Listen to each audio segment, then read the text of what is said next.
dans cette nouvelle année 2024, même si on arrive à la fin du mois de janvier, le SAN vous présente tous ses vœux. Je fais ça au nom donc de toute notre équipe, bien sûr, et je vous remercie de nous avoir suivis aussi nombreux durant la dernière année. Évidemment, ça va continuer. On est parti sur des très bonnes bases. Donc maintenant, sachez tous qu'on ne se compte plus à dizaines. On a changé de numérotation, on se compte à centaines. C'est vous dire l'importance que prend notre association, tout simplement parce qu'une bonne partie des gens qui devraient faire notre boulot ne le font pas. On est certes submergé de boulot, on ne fait pas très à l'aise, on n'est pas toujours à l'heure, on n'a pas toujours des secrétaires dispo, je vous rappelle qu'on est tous bénévoles, qu'il n'y a aucun sou dans l'association, d'accord ? À part vos cotisations qui nous aident, il n'y a rien d'autre. Donc on ne fait pas toujours à l'aise. Mais c'est pas grave, on est toujours là et on fait avancer les dossiers. Ces jours-ci, on est sur la Moselle, on est sur l'Aude, on est sur la Mayenne, on est sur la Loire-Atlantique, on est sur... ça commence à être costaud. Donc merci de nous suivre, merci de nous aider. C'est l'occasion aussi, certaines cotisations sont déjà arrivées. Je vous invite à vous rapprocher du site Alloasso. Vous allez tout trouver dessus pour renouveler votre adhésion. Je vous rappelle que cette adhésion nous permet d'avoir un avocat à quasi disposition. Nous permet de pallier à tout ce qu'on envoie comme courrier, comme recommandé, tous les contacts qu'on peut avoir. Donc c'est important.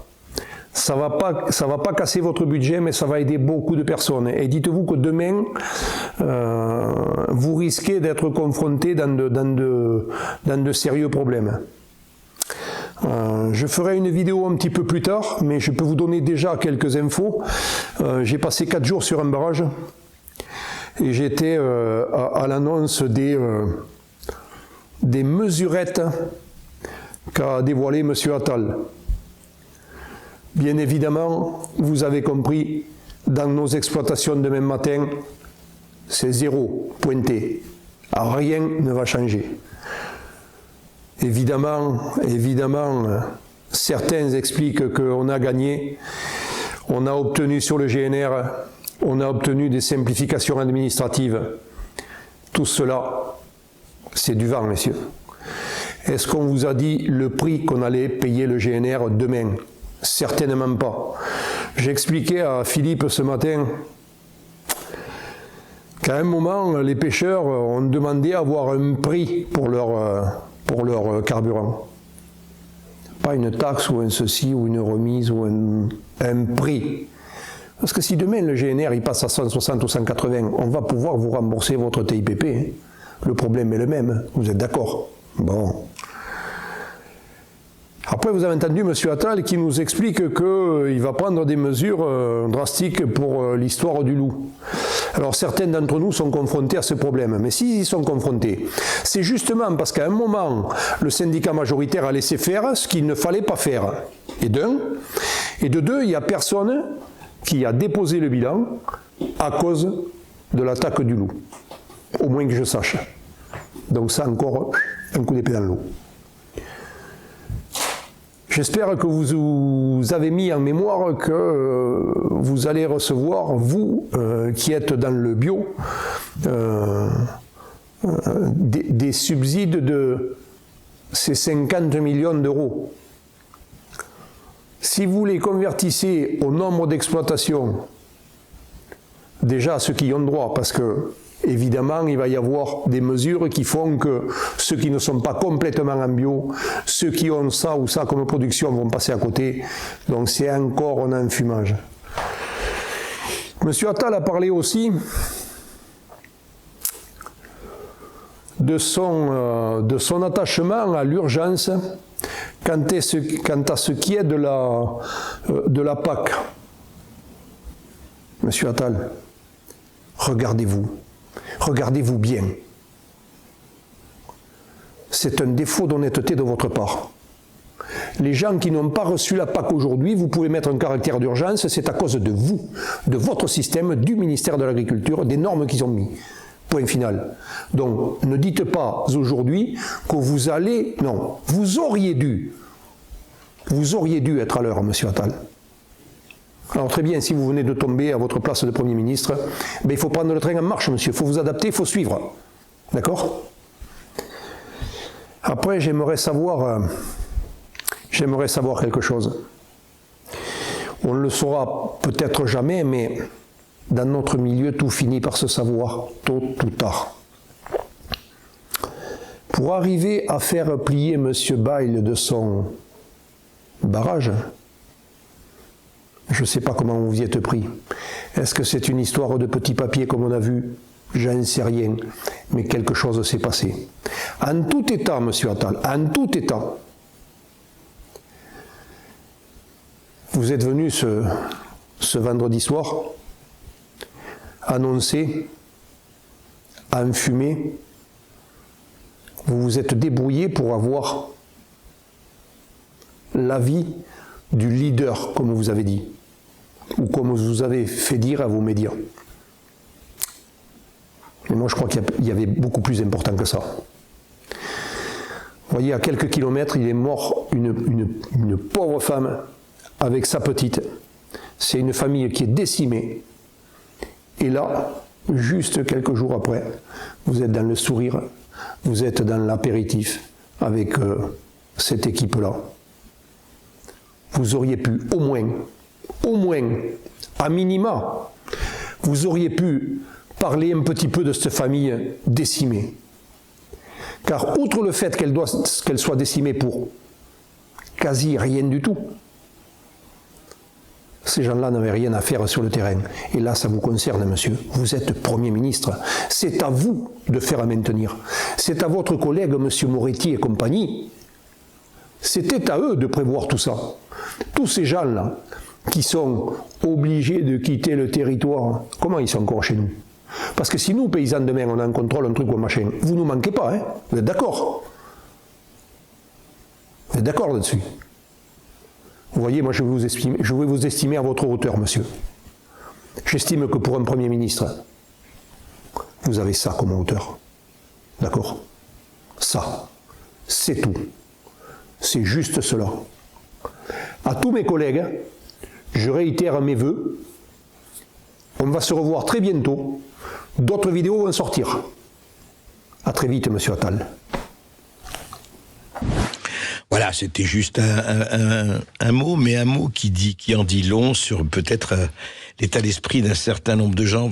Philippe Grégoire, on s'était parlé il y a quelques jours déjà, il y a une semaine, et aujourd'hui, voilà où on en est, et vous aviez donné les chiffres par rapport à effectivement ce que nous, consommateurs, on dépense 100 € dans un caddie, je me le rappelle, et vous dites pour l'agriculteur, il reste 6,50 € sur 100 € dépensés par vous, consommateurs, par nous, consommateurs.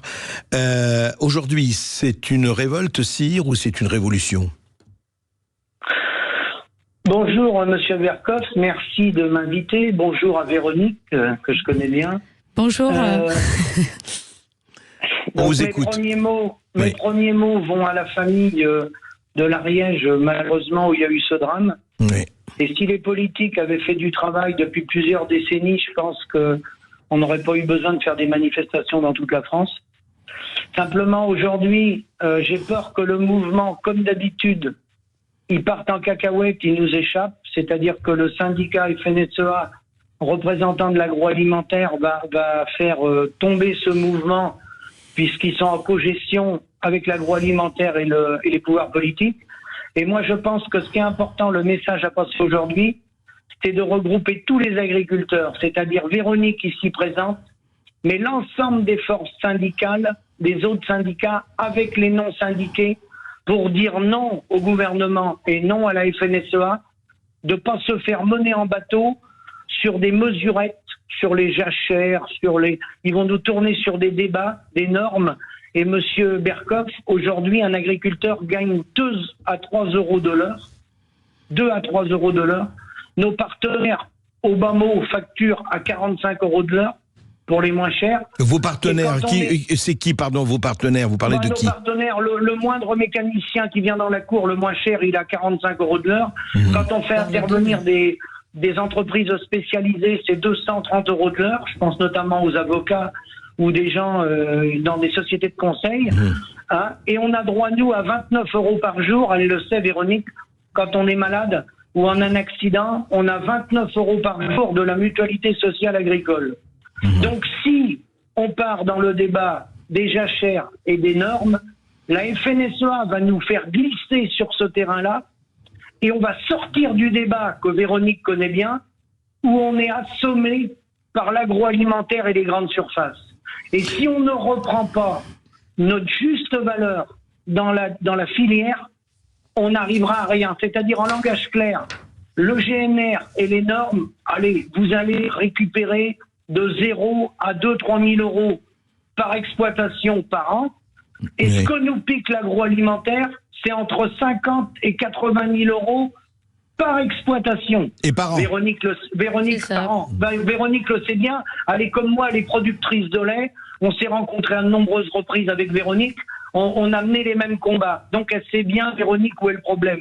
Le problème, c'est des prix à hauteur des coûts de production. On a mené le combat ensemble avec Véronique au niveau de la filière nationale. Véronique connaît la structure OMB. On partage les mêmes points de vue. Philippe Grégoire. Il nous faut des prix. D'accord. Véronique Le Floch, vous êtes d'accord, parce que Philippe Grégoire dit aussi, bon, écoutez, ce sont des mesurettes pour le moment, ce qu'ils nous proposent. Ils vont nous jouer la jachère et la GNR, et au fond, ce n'est pas ça l'essentiel. C'est ce que vous pensez aussi, parce qu'il faut quand même avancer, il faut quand même arriver à des solutions. Alors, tout à fait. Je partage totalement ce qu'a dit Philippe, et je dirais même sur l'histoire de l'intersyndicale que j'ai appelée dès le départ, qui n'est pas encore effective. Et la preuve, le ministère continue à diviser, parce que j'entends sur diverses télés que la FNSEA serait invitée aujourd'hui, alors que nous autres, premier syndicat 100% agriculteurs, n'avons comme proposition qu'un rendez-vous téléphonique demain entre 12h30 et 13h avec Gabriel Attal vous a proposé un rendez-vous téléphonique demain. Tout à fait. Et alors, vous allez... non, j'ai dit à notre secrétaire, on peut pas accepter un simple rendez-vous téléphonique, alors que l'urgence est de trouver des solutions. Il faut les construire ensemble. Les syndicats, en théorie, servent à ça. La FNSEA n'est pas le seul syndicat. Et si la FNSEA est aujourd'hui responsable d'une grande partie des problèmes, ce n'est pas elle qui va nous apporter les solutions. Pour revenir aux mesurettes... Oui. Bien sûr que nous devons travailler tous ensemble. Et c'est pour ça qu'il faut une intersyndicale. Et non pas se mettre à travailler sur 100, 140 mesures. Nous en avons 5. Elles tournent autour de 5 points. Rappelez les 5 rapidement, brièvement. Alors, la trésorerie. Donc l'année blanche, que ça soit MSA, banque, s'assurer que tous les fonds qui ont été annoncés par Gabriel Attal seront disponibles immédiatement, mais qu'en plus, ils correspondent à des besoins du terrain. On entend déjà dire, la FNAB, réseau d'agriculture biologique, qu'il manquerait 250 millions d'euros. Donc on nous annonce 50 millions. Ça veut dire que ça va pas être satisfaisant. Première mesure, la trésorerie. Deuxième mesure, on va dire l'exception agriculturelle. Sortir l'agriculture des accords de libre-échange. Ne plus conditionner l'agriculture à l'OMC. C'est plus d'importations ne respectant pas nos normes. Juste un mot, ça m'intéresse, et puis je vais demander à Philippe.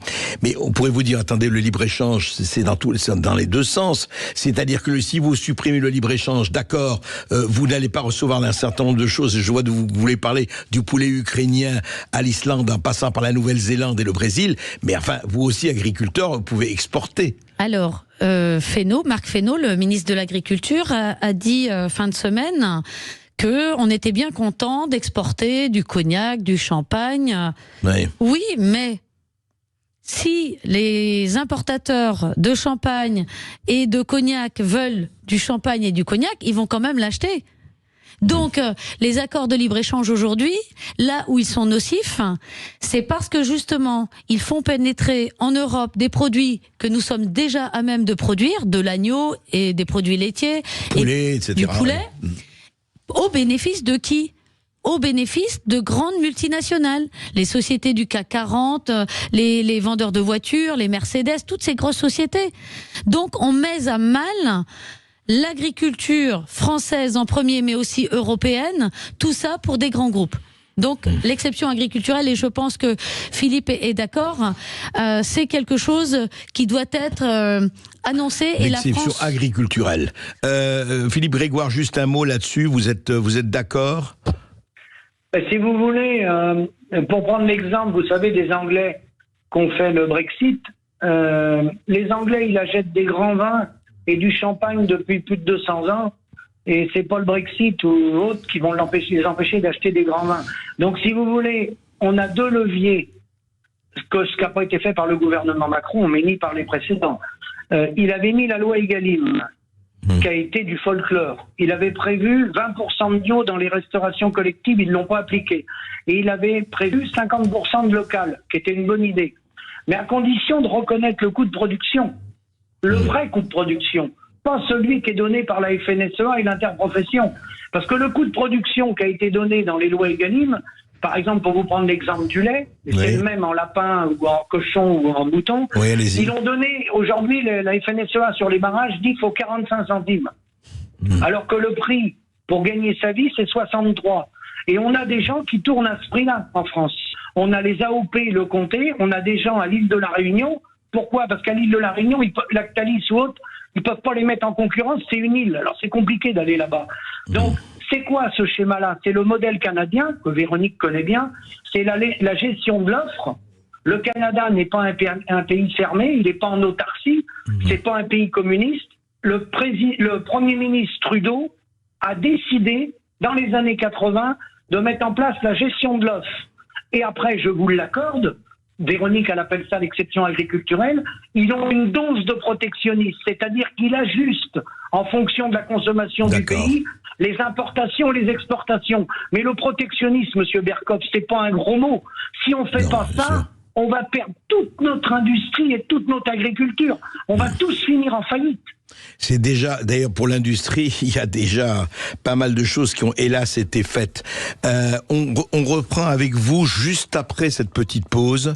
C'est passionnant, c'est vital effectivement, et on en parle tout de suite. Ouais, restez bien avec nous sur Sud Radio puisque vous aurez la parole aussi. Vous pourrez poser vos questions 0826 300 300. À tout de suite sur Sud Radio. Sud Radio Berkov dans tous ses états. Appelez maintenant pour réagir 0826 300 300. Ici Sud Radio. Les Français parlent au français. Les carottes sont cuites. Les carottes sont cuites. Sud Radio Berkov dans tous ses états. Blocus de Paris, blocus des grandes villes, que va-t-il se passer ? On en parle effectivement avec Véronique Le Floch, productrice, je rappelle, hier en bio au Sud Finistère, c'est bien ça, et président de la coordination rurale, et avec Philippe Grégoire, qui est producteur de lait en Maine-et-Loire et qui est responsable national agricole de la République souverainiste. Ce qui se passe aujourd'hui, au fond, pourrez-vous vous demander, alors oui, troisième et quatrième, juste pour ne pas perdre le fil quand même, Véronique Le Floch. Alors très rapidement, la réforme totale de la PAC, il faut qu'on ne va pas continuer avec un modèle qui ne marche pas jusqu'en 2027, c'est le moment de la réformer et de partir avec une année zéro contrôle pour nos agriculteurs. Donc ça englobe les jachères, les prairies, toutes les aberrations. Ensuite, revenir sur le Green Deal, le pacte vert. On ne peut pas s'engager et valider une politique de décroissance. C'est à revoir. Ça, ce sont des engagements que doit prendre notre ministre de l'Agriculture. Il se débrouille, il fait la politique de la chaise vide, mais je crois qu'il a déjà 22 homologues sur les 27 qui sont OK avec lui. Donc allons-y, c'est le moment. Et dernière mesure visant l'installation de nos jeunes, c'est la loi d'orientation agricole qui s'appelle désormais la loi pour le renouvellement des générations.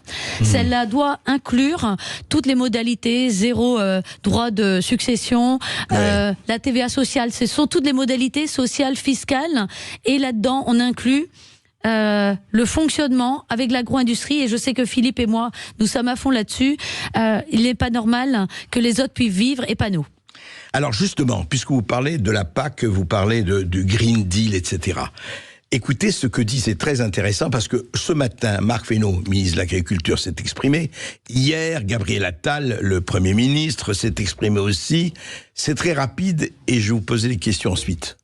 On continue à travailler avec leurs représentants pour continuer. Le Premier ministre a dit vendredi et a annoncé un certain nombre de mesures. Il a dit qu'elle suivrait d'autres mesures. Donc il y aura d'autres mesures. On continue à travailler avec eux pour proposer dans la simplification notamment, et puis on va avoir une semaine européenne, on en dira peut-être un mot, de proposer un certain nombre de mesures qui viendront attester de la volonté du gouvernement à la fois de sortir de la crise, mais surtout d'apporter des réponses concrètes. Ça sera quand? C'est demain les nouvelles mesures? Dans les 48 heures, on aura un certain nombre de choses qu'on pourra poser sur la table qui permettront, je crois, de compléter et de montrer la globalité des mesures qu'on entend proposer au monde agricole. Ça veut dire qu'aujourd'hui, la crise, au moment où on se parle, la crise n'est pas derrière nous. C'est pas moi, Premier ministre de la France, qui peut annoncer pour l'Union européenne qu'on va bouger sur les jachères. Ce que je peux vous dire, c'est que on est en train d'emmener une coalition de pays autour de nous pour faire bouger la Commission européenne. Alors, c'est intéressant, Marc Fesneau, bon, l'intervieweur qui lui dit la crise est derrière nous, oui, ça vient de commencer, oui, elle est déjà derrière nous, ça se fait pas en 48 heures, tout ça, hein, bon. Et surtout, c'est intéressant ce que dit Gabriel Attal, oui, mais c'est pas moi, Premier ministre, qui peut décider de la jachère, etc. Mais on arrive au cœur du problème. Mais qui décide? Qui décide de quoi? Qui prend les lois? Qui depuis des années fait les normes espagnoles par rapport aux normes françaises, les normes, les accords avec la Nouvelle-Zélande ou le Chili ou je ne sais pas où? Qui décide? Apparemment, ce n'est pas Paris, ce n'est plus Paris. Alors en agriculture, on le sait très bien, aujourd'hui c'est Bruxelles qui décide. La PAC, la politique agricole commune, justement, donne les consignes à chacun des États membres. Et malheureusement, nous en France, on charge la barque bien plus qu'ailleurs pour davantage assommer les agriculteurs. Alors, Philippe Grégoire, mais dites-moi, moi j'ai une question à vous poser, à causer aux agriculteurs. C'est très bien d'être à Paris, mais pourquoi vous n'êtes pas à Bruxelles? Pourquoi les syndicats, vous dites qu'il y a 22 pays qui sont d'accord, ou 22 ministres de l'agriculture sont d'accord, pourquoi ils ne sont pas tous, aujourd'hui, réunis à Bruxelles? Puisque c'est là que se prennent les décisions. Alors à Bruxelles tient compte du COPA-COGECA, qui est les 27 FNSEA en Europe, j'inclus l'Angleterre qui y était. Le COPA, c'est les 27 FNSEA en Europe. Et le COGECA, c'est l'ensemble des coopératives. Et je ne sais pas si vous étiez au courant, Monsieur Berkoff, mais le COPA-COGECA, qui est présidé aujourd'hui par Christiane Lambert, est une émanation de la Commission européenne. Le COPA-COGECA, c'est une émanation de la Commission. Vous voulez dire quoi? Vous voulez dire qu'elle est soumise à la Commission européenne? Tout à fait, tout à fait. Et ce que je voulais vous dire qui est très important, parce que Véronique a parlé de la PAC, il faut savoir qu'il y a des fausses informations qui sont données sur des antennes en disant sans la PAC, les agriculteurs sont morts. Nous sommes contributeurs nets. Hein. Nous sommes le deuxième contributeur derrière l'Allemagne, puisque le mode de financement, c'est sur le produit intérieur brut corrigé de l'inflation, et c'est 1% du produit intérieur brut corrigé de l'inflation. Donc nous versons plus d'argent que nous recevons. Donc, oui, c'est la grande polémique, ça. Voilà, quand on dit si les agriculteurs n'avaient pas l'Europe, ils seraient morts, ça c'est totalement faux. Après, il faut qu'ils se mettent au niveau européen, quitte à faire ce que faisait le général de Gaulle, faire la politique de la chaise vide, comme a dit Véronique. Il ne faut pas qu'on soit plus idiots que les autres continents. C'est-à-dire qu'au niveau européen, on ne va pas s'imposer des règles qu'on n'impose pas aux autres. Oui, mais attendez, Philippe Grégoire, excusez-moi, au niveau européen, mais vous savez très très bien, et tout le monde en a parlé partout, que les cerises d'Espagne n'ont pas les mêmes normes, ou en tout cas les fruits, etc., qu'en France, et que déjà vous êtes désavantagés par le prix et par les salaires d'Espagne et les salaires de France, tous les deux dans l'Union européenne. Oui. Alors ça, c'est un problème qui est la responsabilité des chefs d'État et de gouvernement. Mais le problème des chefs d'État et de gouvernement, que Véronique sait très bien, quand on a eu même Hollande ou Sarkozy, ça changeait rien. Parce que si vous voulez, quand ils négocient, les chefs d'État et de gouvernement, ils n'ont pas d'amis. Ils n'ont que des intérêts. Et les intérêts agricoles face aux voitures allemandes, face au groupe Areva, face au nucléaire, face à Airbus, bah, vous savez, Monsieur Berkoff, ils disent à Sarkozy, à Hollande ou à Macron, venez pas nous faire chier avec vos moutons et vos canards. En gros, c'est ça. Donc nous, on est sacrifiés. Donc Et vous ça, dites que les moutons et les canards, aujourd'hui, ça ne pèse rien dans la négociation européenne. Mais non, vous voyez ce qu'on représente par rapport au produit intérieur brut de la France. Oui. C'est l'industrie agroalimentaire qui représente 220 milliards en France. Mais nous, notre ferme France a fait 76 milliards d'euros de chiffre d'affaires. S'il faut importer beaucoup plus, ça leur pose pas de problème. La preuve, vous voyez, ils ont sacrifié le mouton, ils ont sacrifié les fruits et légumes. Si vous voulez, ils sont dans la stratégie des Anglais quand il était la première puissance mondiale. David Ricardo avait dit que les coûts comparatifs, c'était le seul moyen de faire évoluer une nation. Donc en langage clair, si on est mal placé dans les prix, faut supprimer la production et il faut l'importer. C'est tout. Carrément. Moi, je compléterais par rapport à l'Europe, si je peux me permettre. Oui. Donc, nous étions à Bruxelles mercredi dernier parce qu'il y avait une commission agriculture à la commission au Parlement européen. Et donc, nous avons profité de rencontrer le directeur général adjoint de la DG Agri, donc la Direction générale de l'agriculture à la Commission européenne, qui nous a dit que oui, les échanges ne peuvent rien faire. Nous travaillons en trilogue, commission, conseil et parlement, et que nous exportons beaucoup parce que nous sommes très compétitifs. Sauf que ce qu'ils oublient de dire, c'est que nous autres, les Français, qui touchons pas loin de 9 milliards, 9 milliards de la PAC, y compris des associations, des écoles et autres, quand on exporte, c'est aussi l'argent, cette PAC qui est exportée parce que les prix sont rendus compétitifs artificiellement à cause de la PAC. Donc quand vous en recevez un petit 9 milliards pour en redonner 3 ou 4, finalement, les calculs de l'Europe sont mal faits. C'est perdre sa souveraineté et payer pour la perdre. Et c'est ça qui fait que... Alors, juste une question, je voulais savoir, est-ce que c'est ça qui fait que... on va pas remonter, faire l'histoire, enfin, est-ce que ça a contribué au fait qu'il y ait 2,5 millions 55 d'exploitants agricoles et qui sont aujourd'hui moins de 500 000, on l'a dit beaucoup. Est-ce qu'au fond, vous avez l'impression qu'on a laissé faire et que c'est comme ça et que, voilà, le monde change, les professions changent et on a laissé doucement s'effriter l'édifice, sinon s'écrouler l'édifice? Si vous regardez, en fait, l'évolution de la ferme France depuis la réforme de la PAC de 92, date à laquelle la coordination rurale est née, on voit très bien une accélération du phénomène, puisque on était sur des prix qui répondaient à une régulation des marchés grâce à l'Europe. Toutes ces régulations, tous ces modèles de régulation ont été progressivement supprimés. On a été aligné sur des prix mondiaux, des prix qui n'ont relativement pas augmenté, alors même que les aides compensatoires venant de la politique agricole commune allaient en diminuant, et en parallèle, on avait nos charges qui augmentaient. Bien évidemment, les politiques ne pouvaient que nous encourager à grossir en nous faisant croire que la compensation se ferait par les volumes. Or, aujourd'hui, nous avons des volumes qui reposent sur des individus qui ne sont plus supportables, ni en charge de travail, ni en revenus proportionnels, ni en vivabilité.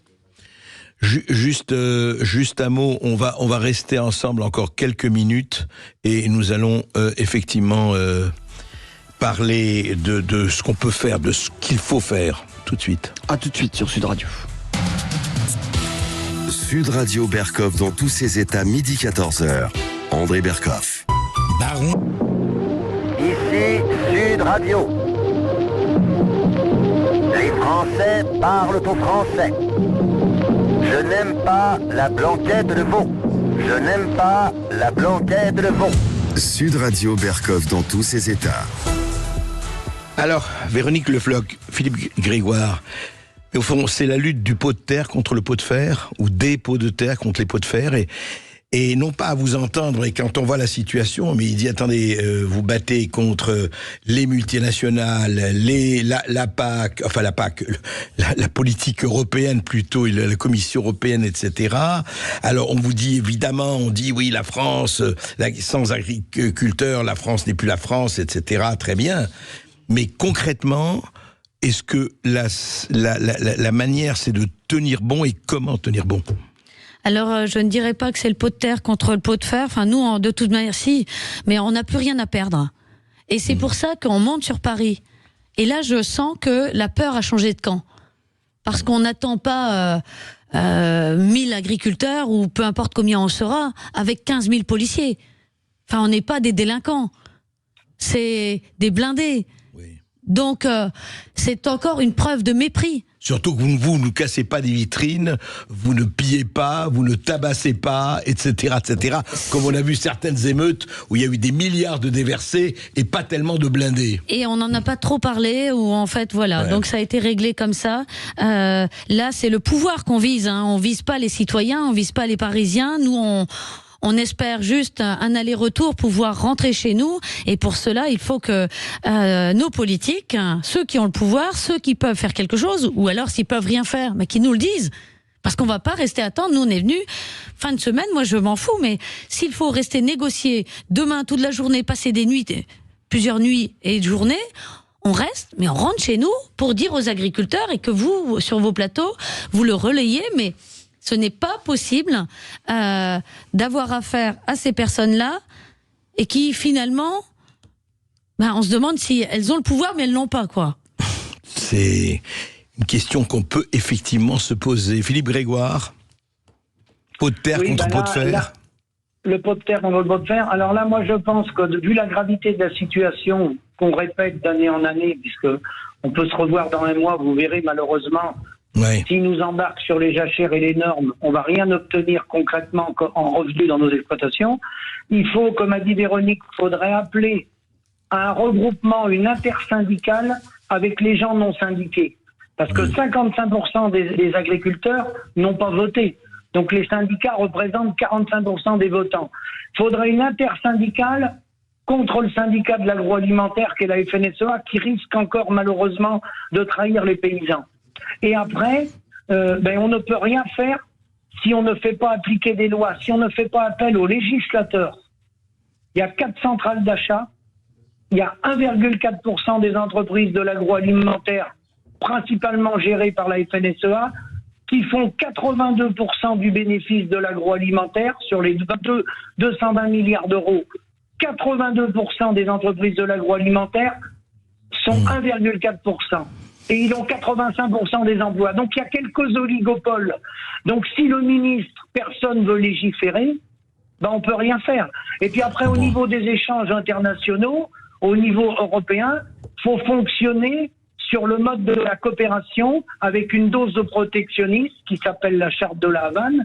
C'est ce que font les Indiens, c'est ce que font les Indiens, c'est ce que font les Chinois, c'est ce que font les Américains. Absolument. C'est pas un gros mot, le protectionnisme. Merci Philippe Grégoire. Juste un mot, je crois que nous avons des auditeurs. Oui, c'est Benoît qui nous appelle depuis Terre Agricole, depuis le Gers. Bonjour Benoît. Bonjour, merci. Oui. Bonjour de me donner la parole. Bonjour Benoît, oui. On vous écoute. Bonjour. Je voulais montrer l'importance de l'Union européenne, parce que aujourd'hui, les Français se réalisent pas qu'en fait, ce que disait votre invité au téléphone, que vraiment on donne beaucoup plus qu'on ne reprend. C'est-à-dire que c'est comme si on vous donnait Europe, aujourd'hui on donne à l'Europe, mettons un billet de 100 €, on vous rend 40 et il faut dire ce qu'on en fait, quoi. Donc c'est pas possible ça. Donc ce que disait la dame est vrai, il faut monter à Paris, mais il faut que nos politiques prennent leurs responsabilités. C'est-à-dire que ça marche pas et il faut en sortir. Il faut vraiment arrêter de se laisser imposer des choses qu'on ne veut pas, sous prétexte qu'on doit à tout prix. C'est l'horizon indépassable de l'Union européenne qu'on ne doit absolument pas remettre en cause. Eh bien oui, mais cet horizon indépassable est hélas constamment dépassé, et c'est bien le problème qui nous occupe. Juste, je crois qu'on a un autre auditeur. Merci Benoît. Merci Benoît. On a Dust depuis Héran. Bonjour Dust. Oui, Dust. Bonjour André, bonjour à vos invités, au public de Sud Radio. Alors j'appelais pour savoir si le libéralisme avait tué le FEOGA. Parce que quand j'étais plus jeune, il y avait un organisme qui était le Fonds européen d'orientation et de garantie des prix agricoles, qui était chargé de prélever des taxes à l'importation pour pouvoir financer des exportations. Et à l'époque, j'étais au lycée agricole, vous avez expliqué ça, et on avait trouvé ça globalement bien. Alors est-ce que... si aujourd'hui, cet organisme a disparu, et si c'est le libéralisme qui l'a tué. Alors ce n'est plus comme ça que ça fonctionne. L'Europe aujourd'hui fonctionne avec les deux piliers, le développement rural d'un côté qui correspond plus au deuxième pilier et puis le soutien au marché pour le premier. Donc non, on a tout perdu parce que c'est ça qui a déstabilisé l'Europe, qui fait qu'on est parti dans un libéralisme à outrance destructeur pour l'agriculture européenne. Donc la préférence communautaire nous a mis en concurrence les uns contre les autres, étant donné qu'en plus on applique des normes différentes. Oui, c'est ça qui est extraordinaire. Honnêtement, quand on regarde, nous, consommateurs, on se dit comment il se fait qu'au sein de l'Union européenne, encore une fois, je le répète, je l'avais déjà dit, qu'il y ait des normes différentes au sein de l'Union européenne. Je ne parle même pas du Chili, de la Nouvelle-Zélande ou autre. C'est quand même hallucinant. Et encore une fois, on pourrait se demander, voilà la question que je pose, mais on va en parler de cela dans une autre émission, c'est comment ont voté nos représentants du peuple, les députés européens, parce que ça fait des années tout cela, enfin vous savez ça beaucoup mieux que moi, comment on a laissé voter tout cela pour se retrouver aujourd'hui, ah oui ça ne marche pas, ça ne va pas, et pour que Gabriel Attal dit oui mais moi qu'est-ce que je peux faire, mais je peux faire... Alors est-ce que, à votre avis, juste un mot, et on va finir là-dessus, je vous posais la question, est-ce que il y a la semaine européenne la semaine prochaine, Emmanuel Macron y sera, Marc Fesneau aussi, Gabriel Attal sans doute. Est-ce qu'à votre avis, ils vont dire non, parce qu'ils l'ont dit, ils ne signeraient pas l'accord du Mercosur, et est-ce qu'ils vont dire stop ici, au-delà de cette limite, votre ticket n'est plus valable? Est-ce qu'ils vont le dire ou pas, à votre avis? J'espère qu'ils vont le dire, sinon ça serait une nouvelle trahison de plus. Donc on verra bien, mais les démarches envers les homologues européens, les 22 pays qui seraient acquis à leur cause, je pense que c'est dans cet objectif-là, mais si ça n'aboutit pas, si on a un message contraire, mais alors là, c'est plus la révolte, c'est la révolution, quoi. C'est franchement, là, vous ne maîtriserez plus personne. Ça sera le coup de trop. Philippe Grégoire. Oui, moi je pense qu'ils vont tenir un double discours. Dans un premier temps, ils vont dire non parce que ça va être trop chaud avant les élections européennes, mais ils vont nous trahir par la suite.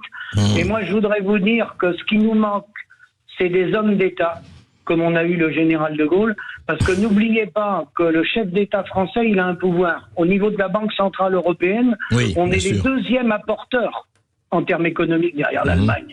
La Banque Centrale Européenne, c'est l'argent des États qu'a constitué la BCE. Comment se fait-il qu'un homme comme Macron n'a pas le courage de dire non? Moi, je voudrais qu'on me l'explique, ça. Il a quand même un poids. La France a un poids. On le saura très très vite maintenant, c'est dans quelques jours. Merci à vous, merci Véronique Le Floch. Merci. Et je sais que vous serez encore à Paris pour quelques temps, en tout cas quelques jours. Merci Philippe Grégoire. Et merci. Puis on continuera de parler de tout cela parce que effectivement, c'est l'essentiel. Sud Radio Berkov dans tous ses états. Les perles du jour. Chanté par le merveilleux Nat King Cole, merveilleux. Alors vous avez vu, on en a parlé pour tout, les militants du mouvement Riposte Alimentaire ont aspergé de soupe la Joconde au musée du Louvre à Paris hier matin. Voilà, évidemment, et heureusement le tableau était protégé par une vitre pare-balles, on le sait. D'après ces précautions, il y avait eu déjà d'autres attentats. Écoutez un peu ce qui s'est passé hier.